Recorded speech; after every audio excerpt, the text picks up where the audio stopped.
देश अधीनस्थ सेवा चयन आयोग लखनऊ ने विज्ञापन संख्या 8 परीक्षा 2026 आबकारी सिपाही मुख्य परीक्षा विज्ञापन के प्रकाशन की तिथि 6/4/2026, लेकिन अब इसके ऑनलाइन आवेदन और शुल्क जमा करने की तिथि आ चुकी है 4 जून 2026। अगर आपने अभी तक फॉर्म जमा नहीं किया है तो आज ये विज्ञापन अच्छे से देख लीजिए और इसको मद्देनजर रखते हुए आप फॉर्म भर सकते हैं। शुल्क समायोजन और आवेदन में संशोधन की अंतिम तिथि 1 तारीख है और आवेदन सबमिट करने की अंतिम तिथि अवश्य रूप से नोट कर लीजिए, वह है 24 जून को।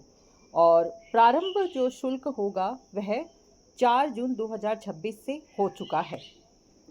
अभी आगे जो इसके इम्पोर्टेंट पॉइंट्स है वह देख लेते हैं। सबसे पहले अंतिम तिथि इसमें वही 24 जून 2026। उसके बाद में आवेदन शुल्क स्वीकार नहीं किया जाएगा।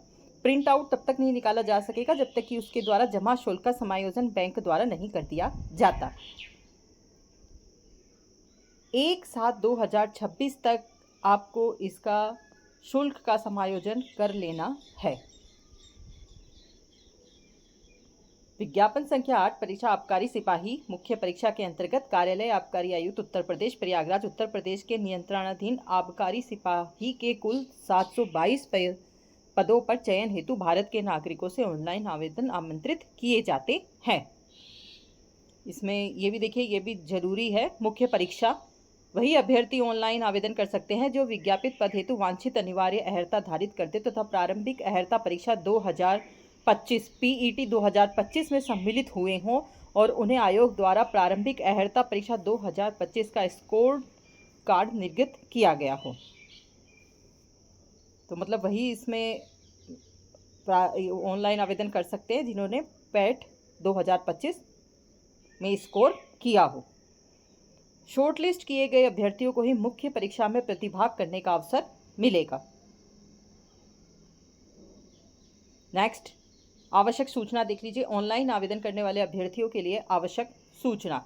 ऑनलाइन एप्लीकेशन है, अन्य किसी माध्यम से स्वीकार नहीं किया जाएगा। आयोग की वेबसाइट upssc.gov.in के माध्यम से ऑनलाइन आवेदन करना है। आवेदन भरने की प्रक्रिया जरूर देख लीजिए। वेबसाइट के होम पेज पर लाइव एडवर्टाइजमेंट सेगमेंट के अंतर्गत संबंधित विज्ञापन पर क्लिक कर उक्त विज्ञापन को डाउनलोड और व्यू कर सकते हैं। आवेदन पत्र भरने के लिए समस्त प्रक्रियाएं एक बार में ही पूर्ण की जाती हैं। वह विज्ञापन को सावधानी पूर्वक पढ़ें और भली भांति समझ ले कि वे विज्ञप्ति पदों हेतु वांछित अनिवार्य या योग्यता रखते हों और निर्धारित आयु सीमा के अंतर्गत वह आते हों। आवेदन की अंतिम तिथि 24 जून 2026 तक आवश्यक अनिवार्य अहर्ता जो भी उनकी शैक्षणिक योग्यता है वह सब उन्होंने पूरी की हो। आयु सीमा में छूट का लाभ चाहने वाले अभ्यर्थी संबंधित आरक्षित श्रेणी के समर्थन में इस विस्तृत विज्ञापन के परिशिष्ट में वेबसाइट पर उपलब्ध निर्धारित प्रारूप पर सक्षम अधिकार द्वारा जाति प्रमाण पत्र जो भी उनका लगता हो, आरक्षण संबंधी प्रमाण पत्र, वो सब अंतिम तिथि तक जारी किया गया हो अवश्य रूप से प्राप्त कर लें। ईडब्ल्यूएस श्रेणी के अंतर्गत जो है उनका देख लीजिए, जो ईडब्ल्यूएस प्रमाण पत्र है वो, और आय पर आधारित जो उनका प्रमाण पत्र है वह होना चाहिए 2025-26 के अनुसार। आवेदन प्रक्रिया संबंधी निर्देश देख लीजिए। रजिस्ट्रेशन नंबर के साथ अभ्यर्थी का प्रमाणीकरण लॉगिन। अभ्यर्थी को प्रारंभिक अहर्ता परीक्षा 2025 के रजिस्ट्रेशन नंबर के सापेक्ष पंजीकृत मोबाइल नंबर और ईमेल पर प्रेषित किए गए ओटीपी के माध्यम से ही लॉगिन करना होगा। आवेदन लॉगिन करने के उपरांत इस भाग में अभ्यर्थी को 2025 में दर्ज की गई अपनी सूचनाएं जैसे नाम, माता पिता का नाम, उत्तर प्रदेश का निवासी होने संबंधी, ईडब्ल्यूएस है तो वह क्षैतिज आरक्षण से संबंधित विवरण, जन्म तिथि, लिंग, वैवाहिक परिस्थिति, मोबाइल नंबर, ईमेल सब प्रदर्शित होंगे। फिर इस भाग में अभ्यर्थी को विज्ञापन में प्रकाशित अनिवार्य अहर्ता सेक्सी से संबंधित विवरण भरना होगा। संबंध में यस या नो विकल्प का चयन करने के उपरांत बोर्ड, संस्था जहाँ से आपने की वो, विश्वविद्यालय का नाम, परीक्षा उत्तीर्ण करने का वर्ष, तो ये सब आपको इसमें जारी होगा और इसमें भरना होगा। फिर रजिस्ट्रेशन पेज पर नीचे की ओर एंटर वेरिफिकेशन कोड में दिखाए गए वेरिफिकेशन कोड की प्रविष्टि करने के पश्चात सबमिट बटन को क्लिक करना होगा। ठीक है, सबमिट बटन को क्लिक करने के पश्चात अभ्यर्थी का आवेदन पत्र प्रदर्शित होगा जिसमें 11 अंकों की पंजीकरण संख्या सहित अन्य विवरण अंकित होगा। अभ्यर्थी इसकी एक प्रति मुद्रित कर अपने पास सुरक्षित रखें, मतलब आवश्यकता पड़ने पर प्रस्तुत करना होगा, तो इसका फोटोकॉपी निकालकर अपने पास सुरक्षित रख लें। फोटो और हस्ताक्षर, तो इस भाग में अभ्यर्थी द्वारा प्रारंभिक अहर्ता परीक्षा 2025 में अपलोड की गई फोटो और हस्ताक्षर स्वतः ही प्रदर्शित होंगे। अभ्यर्थी द्वारा इसमें कोई संशोधन और परिवर्तन नहीं किया जा सकेगा। अभ्यर्थी फोटो तथा हस्ताक्षर व्यू करने के उपरांत कंटिन्यू बटन को क्लिक करके अगले पृष्ठ पर चले जाएंगे। ठीक है, इस भाग में अभ्यर्थी को चयन किए गए पदों के संबंध में वरीयता अंकित करनी होगी और यदि कोई हो के संबंध में यस या नो विकल्प को चयनित करना होगा। घोषणा। फीस का भुगतान और समायोजन का एप्लीकेशन फॉर्म सबमिट। किससे? अभ्यर्थी निर्धारित शुल्क का भुगतान credit card, debit card, internet banking, UPI या एसबीआई के ई चालान के माध्यम से वेबसाइट पर दिए गए निर्देशों का पालन करते हुए करेंगे। किसी अन्य माध्यम से निर्धारित शुल्क का भुगतान स्वीकार नहीं किया जाएगा। नेक्स्ट, परीक्षा शुल्क का समायोजन नहीं हो सका है। उक्त स्थिति में अभ्यर्थी संबंधित विज्ञापन के सापेक्ष प्राप्त ट्रांजैक्शन नंबर का प्रयोग करते हुए आयोग की वेबसाइट के होम पेज पर एप्लीकेंट सेगमेंट के अंतर्गत दिए गए विकल्प update your transaction ID bye double verification पर जाकर लॉगिन करेंगे and verify transaction ID button को क्लिक करने के उपरांत शुल्क समायोजित करते हुए अपने आवेदन पत्र को डाउनलोड व प्रिंट अवश्य कर लें।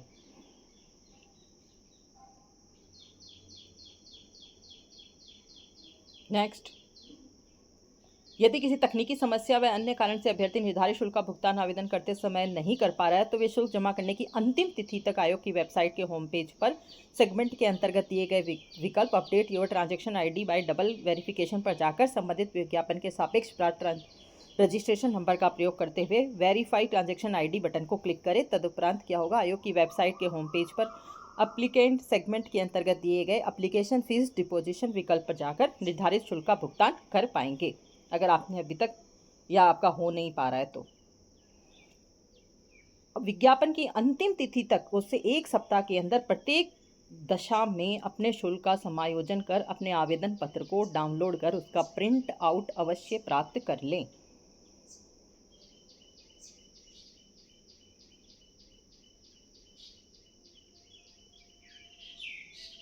देख लीजिए, शुल्क देख लीजिए जो कि बहुत ही कम है।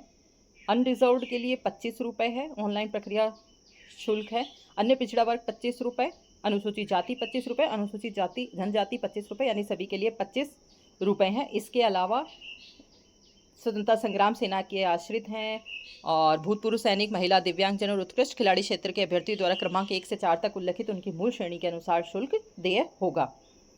शॉर्टलिस्ट किए गए अभ्यर्थियों द्वारा ही अलग से किया जाना होगा मुख्य परीक्षा हेतु परीक्षा शुल्क का भुगतान। जो शॉर्टलिस्ट होंगे उनके द्वारा अलग से किया जाएगा। फॉर्म का प्रिंट आउट लेकर अपने पास अवश्य रूप से रख लें। आवेदन पत्र में संशोधन। अभ्यर्थी का आवेदन अंतिम रूप से सबमिट होने के उपरांत ही वे अपने आवेदन पत्र में संशोधन कर सकते हैं। होम पेज पर एप्लीकेंट सेगमेंट के अंतर्गत दिए गए एप्लीकेंट्स डैशबोर्ड पर जाकर प्रारंभिक अहर्ता परीक्षा 2025 के रजिस्ट्रेशन नंबर के माध्यम से लॉगिन करना होगा। लॉगिन करने के उपरांत अभ्यर्थी को संबंधित विज्ञापन के सामने प्रदर्शित मॉडिफाई एप्लीकेशन बटन पर क्लिक करके वेरिफिकेशन कोड दर्ज कराना होगा और फिर एक OTP आएगा। फिर इस OTP को सबमिट कर भरा हुआ फॉर्म प्रदर्शित हो जाएगा। फिर आप इसमें संशोधित कर सकते हैं। ठीक है, किस अन्य विवरणों को इसमें आवेदन में किसी अन्य विवरण को संशोधित करने की अनुमति नहीं दी जाएगी। एक तो पत्राचार का पता, यहाँ आप संशोधन नहीं कर सकते। अन्य व्यक्तिगत विवरण जैसे EWS और 37 आरक्षण की श्रेणी, जेंडर, लिंग, उत्कृष्ट खिलाड़ी आदि। आवेदन में अनिवार्य अधिमानी अहर्ता संबंधी दर्ज किया गया विवरण, वैवाहिक परिस्थिति। नेक्स्ट,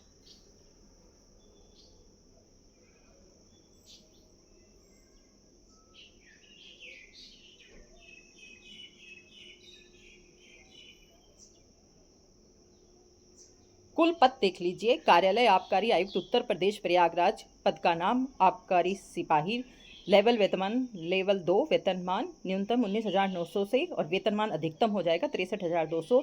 अनरिजर्व के लिए 246, अनुसूचित जाति 128, अनुसूचित जनजाति 12, अन्य पिछड़ा वर्ग 165, आर्थिक रूप से कमजोर वर्ग 61। कुल पद 612। कार्यालय आबकारी आयुक्त उत्तर प्रदेश प्रयागराज। आबकारी सिपाही विशेष चयन लेवल 2 वही। इसमें अनुसूचित जाति 46, अनुसूचित जनजाति 14 है, अन्य पिछड़ा वर्ग 50, आर्थिक रूप से कमजोर वर्ग के लिए है नहीं और कुल पद 110। स्थायी व अस्थायी दोनों हो सकते हैं इसके अंतर्गत। नेक्स्ट, आबकारी सिपाही स्वतंत्रता संग्राम सेना के जो आश्रित है उनके लिए 12 पद हैं। सैन्य वियोजित भूतपूर्व जो सैनिक हैं उनके लिए 30 हैं। महिलाओं के लिए 122 हैं और उत्कृष्ट खिलाड़ियों के लिए 12 पद है। मतलब सबके लिए अलग अलग रखे गए हैं। इसके अलावा आबकारी सिपाही विशेष चयन के अंतर्गत स्वतंत्रता संग्राम सेनानी के आश्रित 2, सैन्य वियोजित भूतपूर्व सैनिक 5, महिला 22 और उत्कृष्ट खिलाड़ी 2।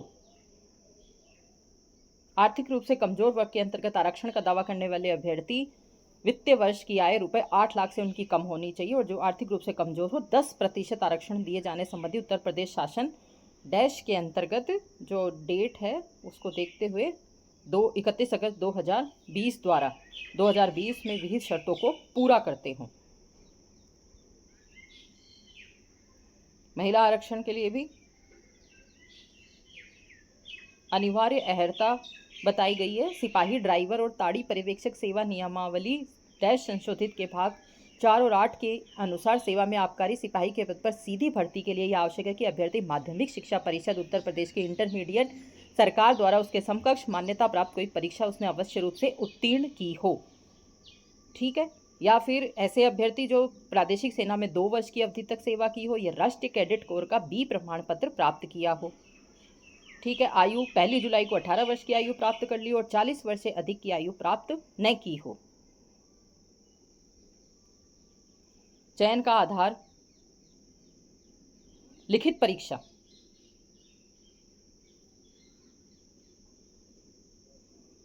ये देखिए यहाँ लिखा हुआ, जिसके अनुसार चयन का आधार लिखित परीक्षा है। लिखित परीक्षा हेतु शासन के पत्र संख्या डैश द्वारा अनुमोदित परीक्षा योजना और पाठ्यक्रम अभ्यर्थियों के सूचनार्थ संलग्न है। परीक्षा तिथि के संबंध में यथा समय सूचित किया जाएगा। शारीरिक मापदंड भी जरूरी है। पुरुष अभ्यर्थियों के लिए सीना न्यूनतम 80 सेंटीमीटर बिना फुलाए और न्यूनतम 85 सेंटीमीटर फुलाने पर, ऊंचाई 167.6 सेंटीमीटर। महिला अभ्यर्थियों के लिए वजन न्यूनतम 45 किलोग्राम। सामान्य वर्ग अभ्यर्थियों के लिए ऊंचाई न्यूनतम 152 और अनुसूचित जाति और अनुसूचित जनजाति के अभ्यर्थियों के लिए ऊंचाई न्यूनतम 147 सेंटीमीटर। शारीरिक दक्षता, तो ये देखिए इसमें लिखा हुआ है, पुरुष अभ्यर्थी हेतु 4.8 किलोमीटर की दौड़ 25 मिनट में और महिला अभ्यर्थियों हेतु 2.4 किलोमीटर की दौड़ 14 मिनट में पूरी करनी आवश्यक है। लिखित परीक्षा हेतु परीक्षा की योजना और पाठ्यक्रम। विषय भारत का इतिहास और भारतीय राष्ट्रीय आंदोलन, भारत और विश्व का भूगोल। प्रश्नों की संख्या दोनों में 5-5 है, कुल अंक दोनों के 5-5 है। भारत का आर्थिक और सामाजिक विकास, भारतीय राज्य व्यवस्था और भारतीय संविधान। प्रश्नों की संख्या 10-10 और कुल अंक 10-10। सामान्य विज्ञान और प्रौद्योगिकी, पर्यावरण, पारिस्थितिकी और आपदा प्रबंधन 5-5, प्रश्न संख्या 5-5 नंबर। राष्ट्रीय और अंतर्राष्ट्रीय महत्व की सामयिक घटनाएं 5-5। Data interpretation 10-10। उत्तर प्रदेश में आबकारी से संबंधित महत्वपूर्ण विधिक उपलब्धियां 10-10। कंप्यूटर से संबंधित 15-15 और उत्तर प्रदेश राज्य से संबंधित सामान्य जो जानकारी है वो 20-20। जितने क्वेश्चन उतने ही नंबर, तो 100 क्वेश्चन 100 नंबर के हैं। 2 घंटे का ये पेपर होगा, 120 मिनट का, जिसमें इन्होंने पूरा बता रखा है कि इसमें क्या क्या आएगा, कंप्यूटर से आधारित क्या क्या आएगा, फिर उत्तर प्रदेश राज्य से संबंधित उत्तर प्रदेश का पूरा इतिहास वगैरह सब आ जाएगा इसके अंतर्गत। फिर ये इन्होंने बताया है, यही इसका इंग्लिश में दिया है पूरा। लिखित संबंधी जो परीक्षा होगी उसके संबंध में इन्होंने विशेष नोट भी डाला है। अंतिम कट ऑफ, महत्वपूर्ण अनुदेश देख लीजिए। उत्तर प्रदेश के आरक्षित श्रेणी के सभी अभ्यर्थी आवेदन में अपनी श्रेणी अवश्य अंकित करें। एक से अधिक आरक्षित श्रेणी का दावा करने वाले अभ्यर्थियों को केवल एक छूट जो अधिक लाभकारी होगी अनुमन्य होगी। राज्य के मूल निवासी नहीं है उन्हें आरक्षण का लाभ अनुमन्य नहीं होगा। महिला अभ्यर्थियों के मामले में पिता पक्ष से निर्गत जाति प्रमाण पत्र ही मान्य होगा। ऐसे अभ्यर्थी जो शारीरिक रूप से दिव्यांग हैं उन्हें भी उक्त प्रमाण पत्र दिव्यांगता का प्रदर्शित करना होगा। और जो केंद्र या राज्य सरकार की सेवा में सेवारत हैं उन्हें अनापत्ति प्रमाण पत्र, जिसे एनओसी कहते हैं, वो उनके पास होनी चाहिए। आयु सीमा में 5 वर्ष की छूट प्रदान की जाएगी जो राज्याधीन सेवाओं के अंतर्गत कर्मचारियों को उत्तर प्रदेश शासन के कार्मिक विभाग के संख्या डैश के अंतर्गत।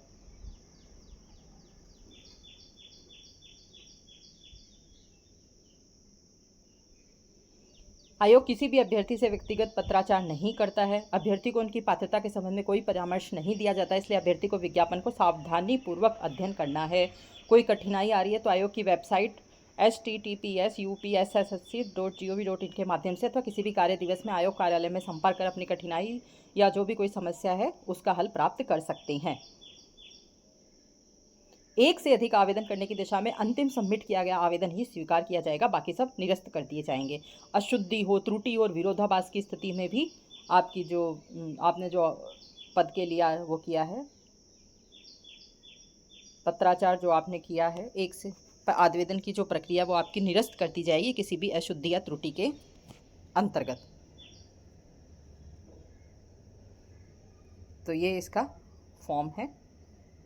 अन्य पिछड़े वर्ग के लिए जाति प्रमाण पत्र है उत्तर प्रदेश सरकार के द्वारा, देख लीजिए। आर्थिक रूप से कमजोर वर्ग के लिए, विकलांग के लिए, दिव्यांगता का प्रमाण पत्र, इंग्लिश हिंदी इसमें दोनों प्रमाण पत्र प्रस्तुत किए गए हैं।